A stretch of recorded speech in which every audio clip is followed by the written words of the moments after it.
The way I like to look at it, and I talk to my staff about it, is I call it like sharpening the saw. So like I imagine like there's two sort of wood choppers, right? And say cut down this tree. One starts going there, starts hacking down the tree. And if you look like halfway through, that person's already gone like a third of the way through, and the other person's sharpening their saw. If you look at that moment, this person seems to have made lots of progress. This person's made none. And then I look again, this person's already chopped down the tree and they're having a cup of tea. The person who started chopping down the tree straight away without sharpening their saw is still going, right? And that's what you need to be looking at when you think about things. What's the domino that's going to make everything easier? What should I be working on right now that's going to make everything easier or irrelevant in the future? So if you can start a business, instead of focusing on, I'm just going to like look at selling these different things, how about you look at your business model? How about you look at the products you're selling the best in the world? Are you actually passionate about what you're actually doing? A lot of people get caught in the money rut and they go down this burnout route, and then they end up just throwing their business away anyway and just throw the handle thing. Like, I don't want to do this anymore. I'm going to go back working for someone else, because they're too busy like making the movements and chopping down the tree rather than sitting down and actually thinking about what they need to do. Yeah, automation of processes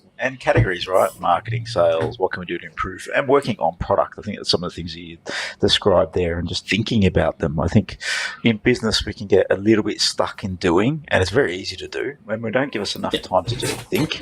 So yeah, just anyone out there that's sort of jumping and starting or in business, give yourself time to think, just thinking time. And that would be a Keith Cunningham thing if you, from his book, Road Less Stupid, where he basically gives himself half an hour a week or something along those lines, just to think about big questions and big challenges, and just free write and just explore those. We need to be doing these things as business owners to create new things and come up with new ideas. If we don't give ourselves the headspace, we're never going to create really anything new or innovative. I heard something the other day where for us to get into creative mindset, we need to give ourselves 30 minutes of clear space, clear time, at least, at a minimum. If you're not giving yourself that time, at least a minimum of 30 minutes just to think and be away from maybe some screens or some other things and distractions, you're not going to be capable of creating new ideas or creating something innovative. Yeah, you need to have that time. There's like manager versus creator time. So manager time is generally like everyone's calling you, you're on this thing.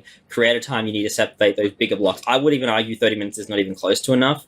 I think I need more, like 2 to 3 hours. But anyway. Yeah, at least, right? Like the way I like to manage things, I actually do it on like a weekly basis. So I'll actually give myself at least half a day to work on something. And just so I'm not stressed and I can really think through something like really, really importantly.